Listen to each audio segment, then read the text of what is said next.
Hello বন্ধুরা, আজকে দেবমৌ ব্লগের আরেকটি নতুন ব্লগ নিয়ে আমি দেব চলে এলাম আপনাদের কাছে। এবারের ব্লগটি হচ্ছে বরানগর থেকে নিউ দীঘায় সি রিসর্ট পৌঁছানোর অন রোড ট্রিপ। তারই সমস্ত খুঁটিনাটি তুলে ধরবো আপনাদের সামনে।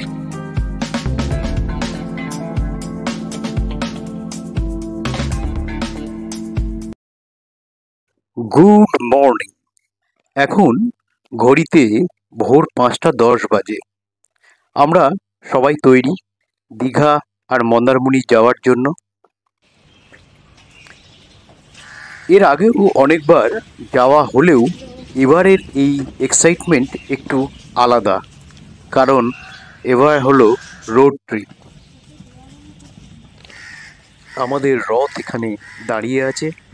কালকেই পরিষ্কার করে পরিচ্ছন্ন করে গাড়িটি রাখা হয়েছিল।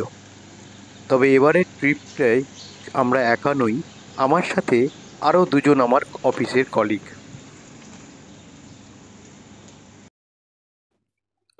কাল রাত্রির থেকেই প্রচুর বৃষ্টি হয়েছে, সম্ভাবনা ছিল সকালেও হওয়ার, যথারীতি হয়েছে, তবে তার মাত্রাটা একটু অল্পই। আমরা প্রতিবারের ন্যায় এবারও সেই দক্ষিণেশ্বরের ভবতারিণী ব্রিজের উপর দিয়েই আমরা এগিয়ে চলেছি আমাদের ডেস্টিনেশন দীঘার দিকে। যাত্রার শুরুটা মা ভবতারিণীকে প্রণাম করে যদি হয়, তার থেকে বড় পাওনা আর কি বা হতে পারে। পিছনে সৃঞ্জন বসে আছে। এখন বাজে 5:30 মতন বাজে, 5:40 বাজে। ওর ব্যাগ আর ও নিয়ে বসে আছে। দেবজিৎ এখন হেভি আনন্দে আছে, কারণ সবাই মিলে এখন যাওয়া হবে। জাস্ট এখন স্টার্ট করলো গাড়ি। বালি ব্রিজ দিয়ে আমরা এখন ক্রস করছি। তো এখন দেখো 5:40 বাজে, এখনই কিরকম গাড়ির রাশ।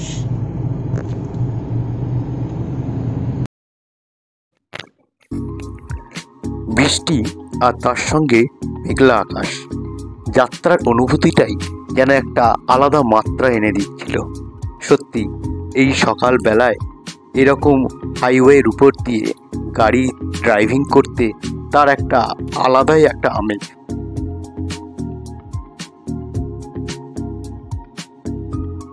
খড়গপুর রোড ঢুকতেই প্রথমেই বন্ধু দেবের সঙ্গে দেখা হয়ে গেল এবং আমরা ওয়েট করছিলাম পুরঞ্জিত কখন আসছে। ও হাওড়া থেকে আসবে। মাঝে ফটো সেশন, তার মধ্যেই পুরঞ্জিত চলে আসায় আমাদের যাত্রা আবার শুরু করে দিলাম। আমি এই প্রথমবার যাচ্ছি, সেই জন্য গুগল ম্যাপ ওপেন করেই ছুটে চললাম হাইওয়ের উপর দিয়ে।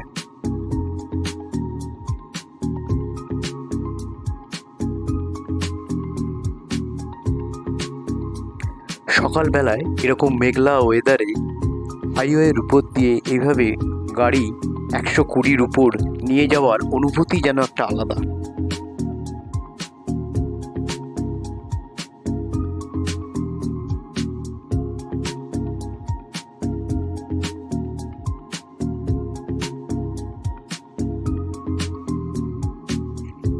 এর আগে এই রাস্তায় আমার কোলাঘাট পর্যন্ত যাওয়ার একটা এক্সপিরিয়েন্স রয়েছে। বরানগর থেকে টোটাল দীঘার distance as per Google map 183 kilometre দেখাচ্ছে। এর মধ্যে 3টে টোল পার করতে হবে। বলতে বলতেই আমাদের প্রথম টোল ধুলাগড়ি টোল প্লাজা এসে গেল। এখানে চার্জেস কেটেছিল 130 টাকা। তবে হ্যাঁ, আমরা প্রথম যে টোলটা রাজচন্দ্রপুরের টোল, সেটা আমাদেরকে পার করতে হয়নি, কারণ দক্ষিণেশ্বরের ফ্লাইওভারের তলা দিয়ে আমরা বালি ব্রিজ হয়ে পেরিয়ে চলে আসি। তবে বলতেই হবে, এই আকাশের কালো মেঘের একটা ঘনঘাটা দারুণ একটা ফিল করাচ্ছিল।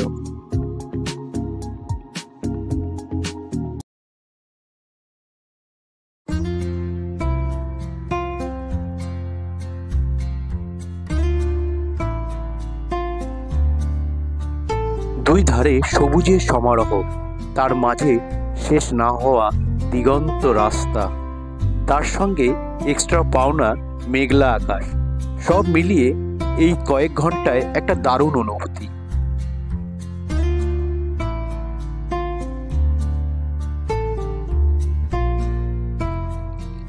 আমরা দীঘাতে সি রিসর্ট বুক করে রেখেছিলাম আগে থেকে, যাতে গিয়ে কোনো সমস্যায় পড়তে না হয়, কারণ শনি আর রবি এই 2 দিন প্রচণ্ড ভিড় থাকে দীঘাতে এবং মন্দারমণি।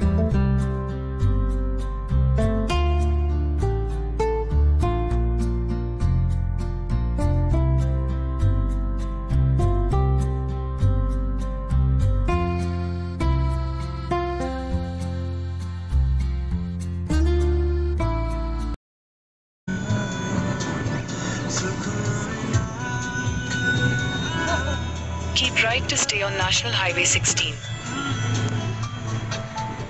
ডেস্টিনেশনের থেকে যাত্রাটাই সত্যি দারুণ মজাদার, খুব ভালো লাগে আমার এই রাস্তায় যাওয়াটাই, এই রাস্তাটাই সত্যি। Continue on National Highway 16 for 2 kilometers. এই ট্যুরের জন্য মৌপিয়া এবং সিঞ্জন দুজনেই খুব এক্সাইটেড ছিল, কারণ ওদের একটা মাথায় চিন্তা ঘুরছিল যে আমি ঠিকভাবে ড্রাইভিং করে এতটা পথ যেতে পারবো কিনা।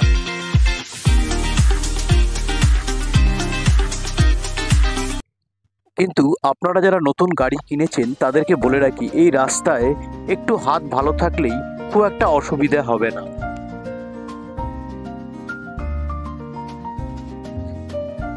আপনাদের সঙ্গে কথা বলতে বলতে আর সুন্দর মনোরম দৃশ্য দেখতে দেখতে প্রায় 1.5 ঘন্টা পার করে ফেললাম। সামনেই কোলাঘাটের ব্রিজ।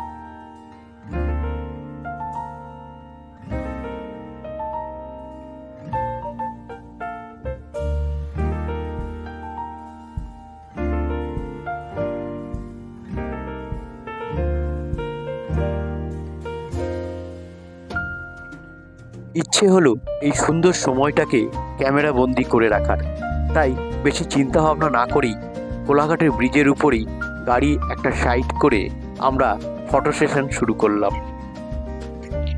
কোলাঘাট নামটা আমার কাছে নতুন নয়, এখানে বেশ কিছু ছোটবেলার স্মৃতি আমার জড়িয়ে আছে।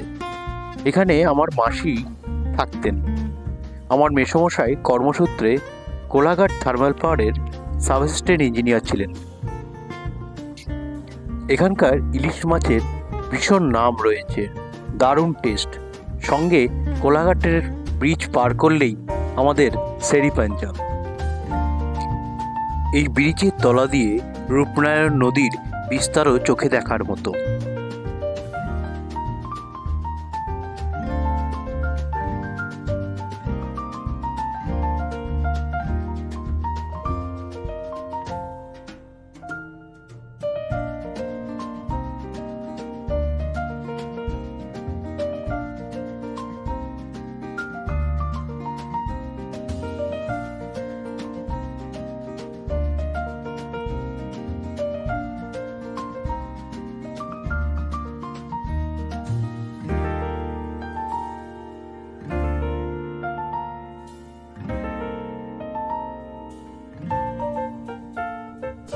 যাই হোক, অনেক ফটো সেশন করা হলো, কিন্তু শুধু ফটো সেশন করলেই তো হবে না। প্রায় 2-2.5 ঘন্টা রাস্তা পেরিয়ে চলে এসেছি, পেটে এবার ছুঁচোর ডন ডাকছে। তাই বিলম্ব না করে একটা হোটেলে ঢুকে পড়লাম ব্রেকফাস্ট ছাড়ার জন্য। ওই সামনে শেরি পাঞ্জাব দেখা যাচ্ছে। যাওয়ার সময় আর শেরি পাঞ্জাবে আমরা ব্রেকফাস্ট করলাম না, ফেরার পথে আমরা শেরি পাঞ্জাবে নামবো, এরকমই কথা হলো। যাই হোক, গরম গরম চানা মশলা, আলুর পরোটা এবং গরম ফুলকো লুচি, আলু চচ্চড়ি, সঙ্গে ডিমের আমলেট, এই দিয়ে ব্রেকফাস্ট শুরু করলাম। খাবার টেস্ট ভালোই ছিল। আমাদের 9 জনায় মোটামুটি 800 টাকা মতো পড়েছিল।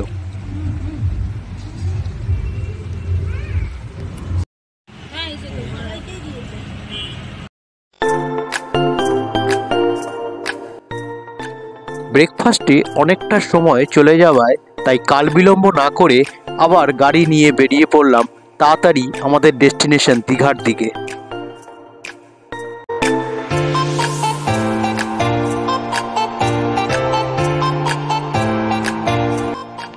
দেখতে দেখতেই আমাদের শেষ টোল প্লাজা সোনাপেটিয়া চলে এলো। এখানে চার্জ লেগেছিল 110 টাকা।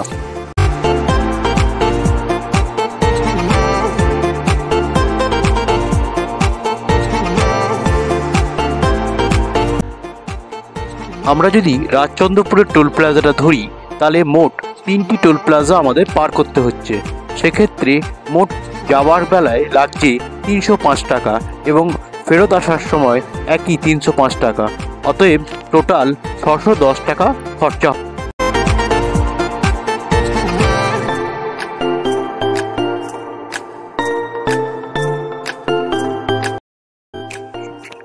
আপনারা আমাদের সঙ্গে এই যাত্রায় দেখতে পাচ্ছেন যে রাস্তার অবস্থা কিন্তু খুবই ভালো। কোথাও খাল ডিপ কোথাও কিচ্ছু নেই, একদম ওয়ান ওয়ে রাস্তা, কোনো অসুবিধা নেই। ফ্যামিলি নিয়ে গেলে এইগুলো একটুখানি নজর রাখতে হবে। আমি গাড়ির স্পিড কিন্তু অ্যাভারেজ বলতে গেলে 80-র নিচেই রেখে গেছি।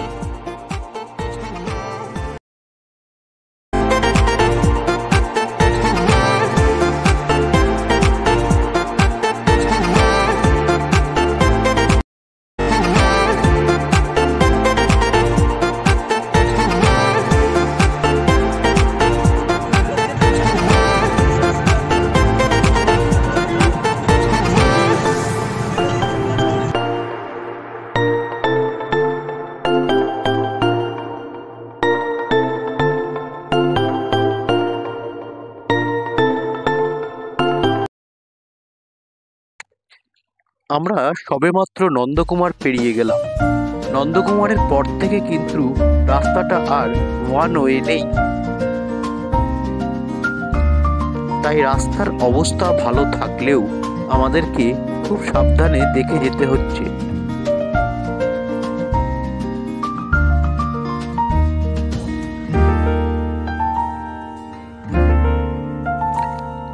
বন্ধুরা, সকালের দিকে মেঘলা ওয়েদার থাকলেও ধীরে ধীরে কিন্তু ওয়েদারটা একটু চেঞ্জ হয়েছে। আমাদের এই দীঘা ট্রিপটা 2 দিনের করেছি। 2 দিনই আমরা দীঘায় থাকবো, নিউ দীঘায়, কারণ সেখানে বাজার হাট খুবই ভালো বসে। সন্ধ্যের পর থেকে সময়টা খুব ভালো কাটবে।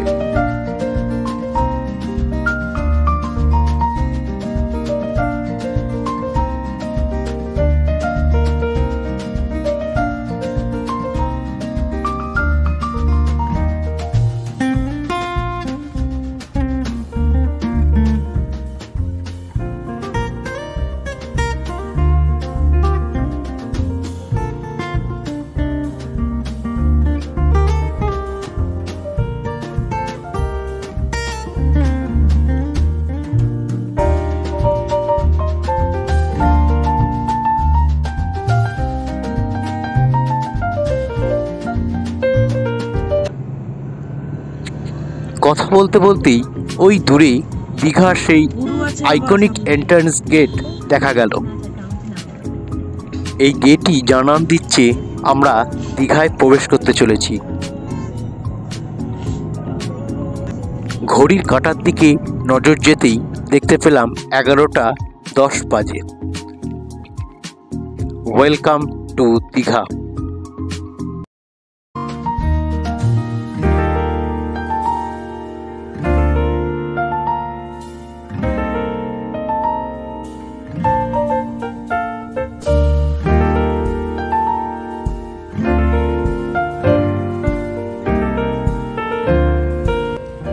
এই হলো আমাদের বুক করা রিসর্ট, সি রিসর্ট। রিসর্টটি বাইরে থেকে খুবই সুন্দর দেখতে লাগছিল। বাইরে দেখতেই পাচ্ছেন যে গাড়ি পার্কিংয়ের খুব সুন্দর ব্যবস্থাও করা ছিল। এই রিসর্টের সমস্ত খুঁটিনাটি এবং আমাদের দীঘার ট্রিপ, মন্দারমণি ট্রিপ কেমন হলো সেই সম্বন্ধে জানতে নজর রাখতে হবে নেক্সট ভিডিওর দিকে। ততক্ষণের জন্য টাটা।